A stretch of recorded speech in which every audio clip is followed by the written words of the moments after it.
Good morning and welcome to Gunner Shot.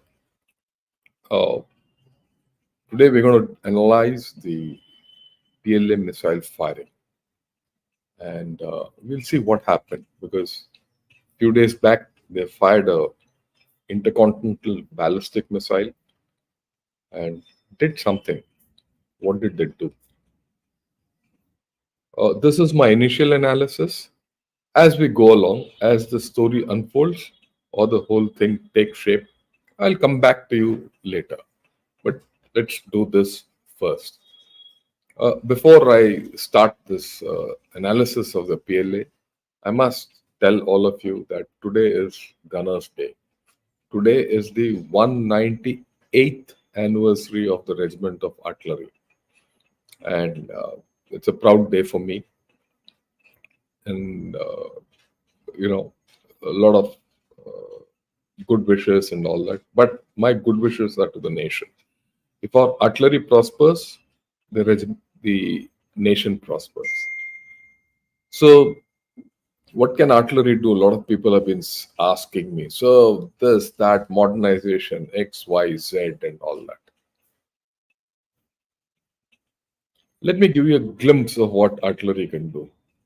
And this is just one battery of the Grad BM21. Have a look at it, and then we'll speak further.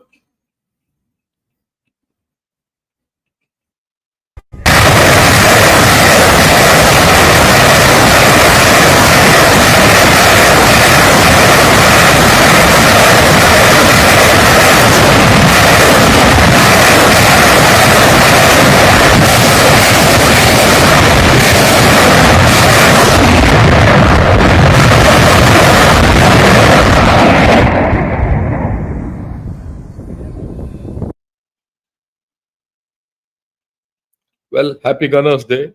This is what Gunners can do. And, those of you who don't believe what I say, and I'm proud that I made all this happen for a considerable part of my life. Okay, now let's get on to what this whole PLA firing was all about and all that. This is what the PLA put out. This is the official statement which they put out day before yesterday. They said the PLA rocket force launched an ICBM, intercontinental ballistic missile, carrying a dummy warhead to the high seas in the Pacific Ocean at 8:44 on September 25th. Right, that is China time. And the missile fell into expected sea areas. This test launch is a routine arrangement in our annual training plan. It is in line with the international law and international practice and is not directed against any country or target. But it's not so routine, right? What they said. And they said it's not aimed at any target or a country, but we'll infer that.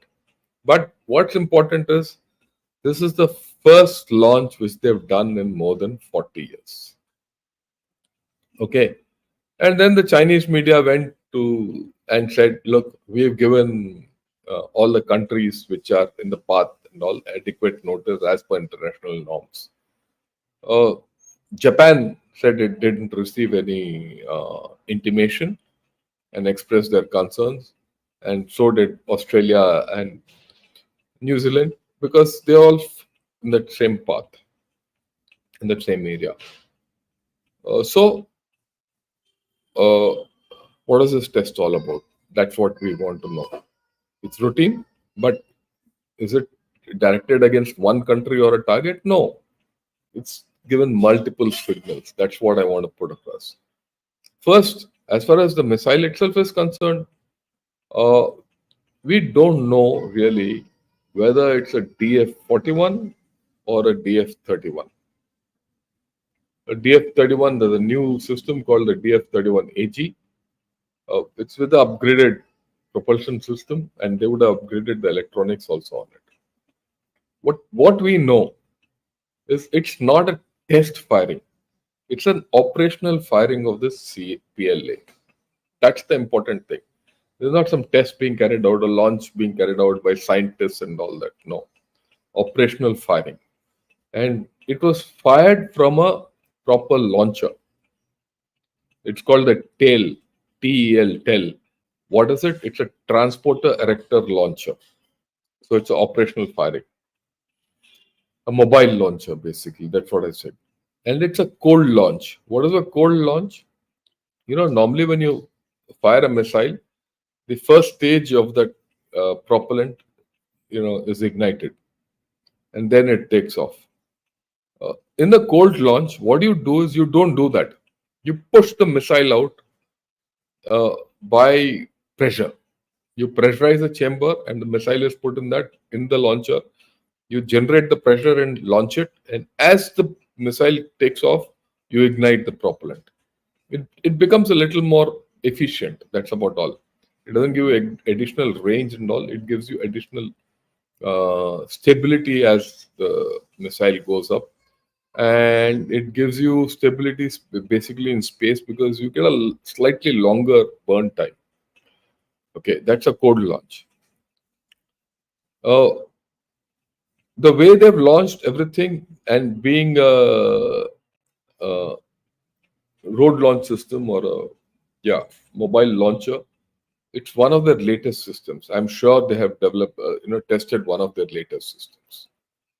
And from what one can make out from DF-31 and DF-41 is that what they've used, at least, is that it is they've used a single re-entry vehicle. It's not a multiple re-entry warhead. They have multiple re-entry warheads, and that's part of the story of China. But this is a single re-entry warhead. What is a single re-entry warhead? It's a 3-stage rocket. One stage would have taken the missile up to a particular level. The second would have taken it to a further level, and the third would have put it into space. And then only one vehicle has come back, or one warhead has been made to re-enter back. Okay, that's the important point. Right. Now, this is the map which they've shown. I'll show you the pictures because that's more important for you. This is what has been put out September 25th, 044 GMT. Right. Missile likely fired from Hainan Island, believed to be the first time since 1980 that China launched ICBM into the international waters. And it fell in the Pacific near the French Polynesia. This is what's come out. You look at it from this point of view, from a 3-dimensional point of view. It's fired from Hainan. It's fired not over Taiwan, not over Luzon. Luzon is the northernmost part, island of Philippines, and Taiwan. They fired it between the two. Right? This is a ballistic missile. I'll explain what a ballistic missile is, etc., etc., etc. We'll talk of that. And on the other hand, it went and fell in near French Polynesia. About 300 to 400 kilometers is what they say. And far away from Hawaii. Now, the issue is they've said they've launched, but we don't know the accuracy. The accuracy is just not known. Okay. And because we don't know the accuracy for the simple reason that we don't know what we don't know is what is the actual coordinates at which they fired. So whatever they fired is correct, and we take it as that. Okay. Now, what is the interesting part? If you see a full length of the whole thing, again, I'll get out, have a look at it, full thing. They fired from Hainan right down to French Polynesia, where you look where Hawaii is, and all that. And the interesting part, where the controls are and all that in insects, we'll not get involved with it. The thing is, if you look at it from a circular point of view, yes, this missile can reach USA, mainland USA from there. There's no doubt, 12 to 15,000 kilometers, it goes across. So it has its implications. We'll discuss that. Okay. Now, let me explain to you the kind of missiles which are in anyone's inventory, generic, right? And compare it to what has actually been demonstrated and fired. What has been fired is the ballistic missile, the one in blue. That trajectory has been fired. Okay. So you have to be very clear about that. The second thing which could have been fired or which they have in their inventory is the hypersonic glide vehicle, which they have not fired. What is a hypersonic glide vehicle? It goes to an extent, there it lets go a glide vehicle which glides down to the target, and that will be a, is it a hypersonic velocity? What is hypersonic? The hypersonic part is the launch. The glide vehicle starts maneuvering from top of the atmosphere, maintains its speed and comes down the way you want it. And I'll speak about the glide a little later. Then you could also have a hypersonic cruise missile like BrahMos. BrahMos is of course supersonic only. It goes at about 4 Mach. One more Mach and you're past supersonic. Because supersonic is anything above 5 Mach is supersonic. So what we have fired today, what we have witnessed is this ballistic missile. It is not a cruise missile. It's not a hypersonic. So don't get confused. Let's not have different thinking. Okay. Now, why you want to fire? What's the problem of a ballistic missile? The ballistic missile gets detected, whereas a hypersonic glide vehicle or a hypersonic cruise missile, as you can see in this,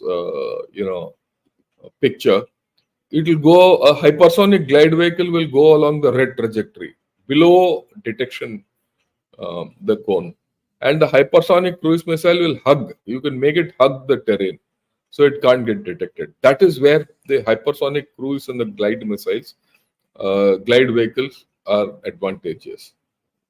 And I said there's a ballistic trajectory to the target, so it's just a parabolic trajectory. If it had been a MIRV or a MAR or multiple independently targeted re-entry vehicles, they would have come and each missile from the main warhead would have followed its own path. Okay. Now I'm showing you something called the FOBS. What is FOBS with the orange trajectory? FOBS is a acronym for fractional orbit bombardment system. What is fractional orbit bombardment system? You fire a missile and it need not go in the direction of your target or anything. It is launched into space and put into orbit. So it's an orbital system. It's orbiting the Earth. Whenever you want it, you fractionize that orbit and make him dip to the Earth. Like you see, there's a yellow line on top which goes with a dotted line, but there's a yellow line which dips down. That yellow line is the fractional. You fractionize the orbit and make him dip onto the target. Now, all this is, China has the capability. I'll come to it a little later. But China has not used it. So what they've used is the ballistic missile. Okay. Right. What is the glide principle? Understand this. In the glide principle, you launch the missile at about 100 kilometers above the atmosphere, right? Just short of the where the atmosphere finishes. You have a separation. The glider gets separated from the main missile. And thereafter, the glider is controlled by the satellite. And then it is, now this glider, because it has gone to that height where there's no air density, air is rare, there's no, it's near space, it's coming down at great speed, and it catches speed with the additional gravity. And it is around 10 Mach. It could be 8, 7, 8, 10 Mach. It doesn't matter. And then it keeps coming down. Satellite controls it. To the end, it becomes a conventional weapon. It's a different thing that you could put a, nuclear warhead on it or a conventional warhead. But we'll come to that a little later. Okay. Now, I'll give you an idea of the Chinese ballistic missiles so that you have a whole idea, cruise and ballistic missiles. In fact, as per CSIS, China has the most active and dense missile development program in the world, or the diverse missile development program in the world. It is modernizing its ICBMs, developing multiple independently targetable re-entry vehicles, and hypersonic boost glide vehicles. Now, China's Navy is also developing a new fleet of nuclear ballistic submarines. And with that nuclear submarines, you will get ballistic missiles also. Okay, right. And it is also advancing its ISR. What is ISR? Intelligence, surveillance, and reconnaissance capability. So all this gives China a very potent capability. Now, this is the inventory of missiles which China has. Either the DF-31 which I've shown or the DF-41 would have been used in this missile, in this thing. If they had used DF-41, you're looking at a range of 12 to 15,000 kilometers. 31 is 7 to 11,700. Then if they've used the DF-31, they've fired it at their extreme range. Okay, and in this you can also say which are all operational, and what are the cruise missiles and what are the SRBM and ye wo sab isme hai at your own this thing. That's why I've shown it full. You can have a look at it in detail. Okay, now let me plug this whole story with what I did earlier. I did an extensive video on analysis of the PLARF. Okay, where they're deployed, what kind of thing are there, how many bases they have, how many silos they have, what the entire philosophy, their organization, everything I had done about 3-4 months back. Now that's the link for the YouTube in Gunner Shot, and this link I put in the description of this video. Have a look at it, because this gives the larger issue of the PLARF, and this just today it gives you today is just as a focus. It's an initial analysis. As things go, we'll take it. Okay. Now the point is this: it's not as if China has this is the first test in 44 years. It was a bakwas hai. Let's be very clear. They have not fired ICBM in the last 40-50 years. That's okay. Earlier they used to fire, right? But they've been testing other systems. They have tested the DF-26 in Mongolia and Xinjiang in Tibet. They've carried out nuclear tests at Lopnar in Tibet. In 2021, they fired that FOBS, which I showed you. The one with the yellow trajectory. Yeah, the yellow trajectory one. They fired FOBS in the hypersonic mode. And that was quite deadly. Actually, that technology is something we must grant it to them, that China is the only one which has this kind of demonstrated a FOBS with a hypersonic glide vehicle. But when they fired it in 2021, the missile or the glide vehicle in the final stages, they couldn't control it. It went 20 kilometers off. So there's no point in firing a costly missile over such a long distance and it going 20 kilometers off. As of now, I don't think the hypersonic with FOBS is as yet weaponized in the full format we're looking at. Okay, it is still in a development phase. What warhead it has got or not, no one knows. But the fact is they have this technology. That's important. Then another thing, everyone says, look, we should have a lot of hypersonic AO and all that. And at the end of the day, a hypersonic missile takes out only one target. It doesn't take out two targets. So unless China is very clear as to what it is doing, so many hypersonics and all are waste of time, in my way of thinking. They give good technology, good everything. They'll beat the air defense systems. They'll do everything and take out one target at the end of the day. What's the big deal? If it's a very critical target, and which will turn the war, yeah, probable. But in the history of warfare, no single one missile or two missiles have turned warfare, except if you use nuclear warheads. Will China use nuclear warheads? That's a big question. See, the moment you talk of nuclear warheads, you're looking at a political weapon. It's no more a tactical or operational weapon in the military man's hand. It's a political weapon. The ramifications are more. Has China war gamed all its posters out? I don't know. Is it prepared to take that risk? Because if someone responds and there's a regime change which happens in China, the communists will go out. So are the communists ready to do that? So there are a lot of issues. We'll not go into nuclear thing. Okay. They've also fired DF-21 in the South China Sea. They've also fired missile firing around Taiwan when Nancy Pelosi came. So it's not as if they have not carried out tests. Some of these tests they carried out scientifically, some especially against around Taiwan and all, they've carried out with PLA. So PLA has fired there. And at that time, if you remember, they were duds. They fired about 11, 12 missiles. Some of them were duds. In this, they fired one missile and it's been successful. All the best to them. And what's important is that it is an operational firing. And more importantly, they announced it beforehand as a training exercise of the PLA and not as a development test. So this is a military launch. It's not a test launch by ISRO type of a situation. This is a proper operational launch. Okay, that's what you have to understand. Now, being an operational launch, there are some implications. What are the implications? It's a training exercise.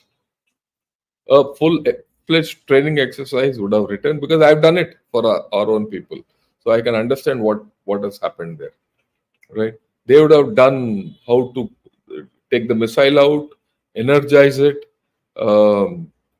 check it out, run all the electronics in it and all that, and then put it on a launcher and take it to a particular point and then fire it. And their entire sequence has been operationalized in this, which every army will do. Every time you do launch, you go through this. Okay. So it's not something new, but they've done a training. So we have to be cognizant of that. The second thing is the logistics of this whole story, they would have sorted out. Okay. Main thing which a lot of people are saying is, if you remember, people said their missiles have water, this, that, and all that. So the capability of the PLA has been tested. And that all this missile capabilities with the corruption rumors and all has been tested. Let's grant it to them. You have to be cognizant. Because Xi Jinping had lost confidence in their missile force. It apparently, from the number of sackings of the missile force commanders, that was apparent. But I still have questions on this. Let me highlight my doubts. You see, when they did this launch, they would have ensured that this is a fresh missile. But, proper, because you launch something, you give a no time out, and then you fire out, and it doesn't work, then they'll be in trouble. Yeah, I mean, unka to मान मर्यादा गया. Okay, it would have been an egg on the face. So they would have checked the missile out 10 times. And this missile would have been a brand new missile.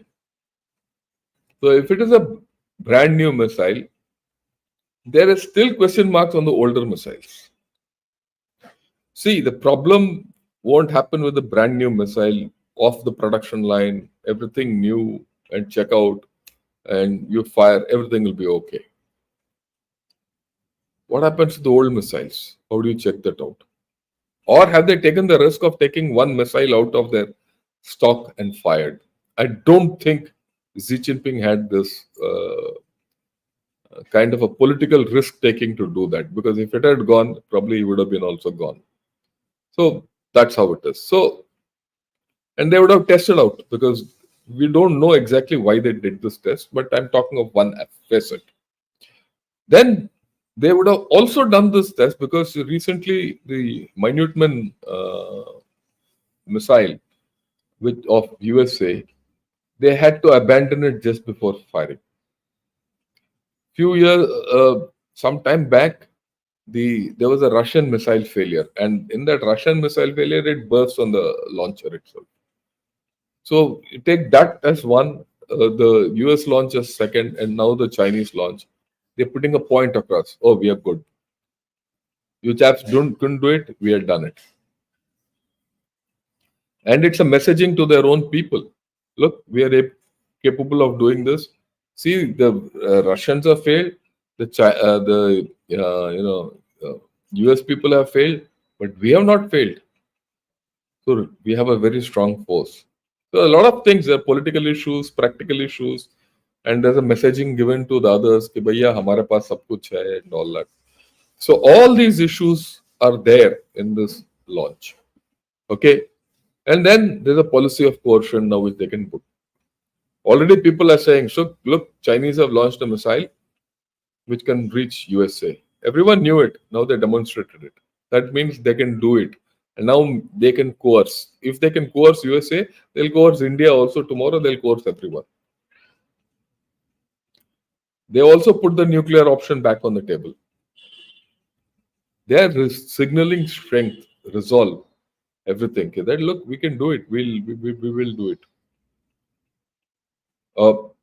This test could have happened because of some external impetus. What is that external impetus? I don't know. Maybe they've been needled into doing this. There's a whole lot of things. No one will tell you why they've done it. Why the Chinese have done it, no one knows. Why the Chinese came to Eastern Ladakh, you can still guess. You have about 10, 12 reasons. Any one of them could have happened. Even in this case, same thing. And then the US guys, they have deployed the Typhoon system in Luzon. Where is Luzon? Here, look at it. Yeah, 1 minute. Yeah. So if you see, Luzon is the northernmost territory of Philippines. Just north of that is Taiwan. On Luzon, USA has deployed the Typhoon missile system. From Luzon, a Tomahawk cruise missile, which has a range of about, say, 1,000 odd kilometers or more. They have different varieties. It can hit the mainland. It can hit anything up to Vietnam. It can cross, Taiwan. All the islands in the South China Sea come under its shadow. So, this test is indication for them to tell USA कि भाई आपने तो वो deploy कर दिया. I can also do something. I have. And of course, in the last 2+2 dialogue with the Japanese, the US gave support for nuclear support. Let me explain this. There's a debate within Japan whether we should nuclearize. So in that 2+2 dialogue, the US people went and told Japan, you don't have to develop nuclear capability. We will come to your rescue. We will be there. We will give you the support. So is this some signaling to Japan, Taiwan, Philippines, and USA, and also to Australia and all those people कि भाई ये हम कर सकते हैं. And is it also a thing to us? But look at it from another point of view. We also tested Agnify. We tested Agnify recently with multiple independent, capability, re-entry capability. If you remember, I did a extensive program on that also with Mr. Sri Iyer. So that also is there. So, both things are there.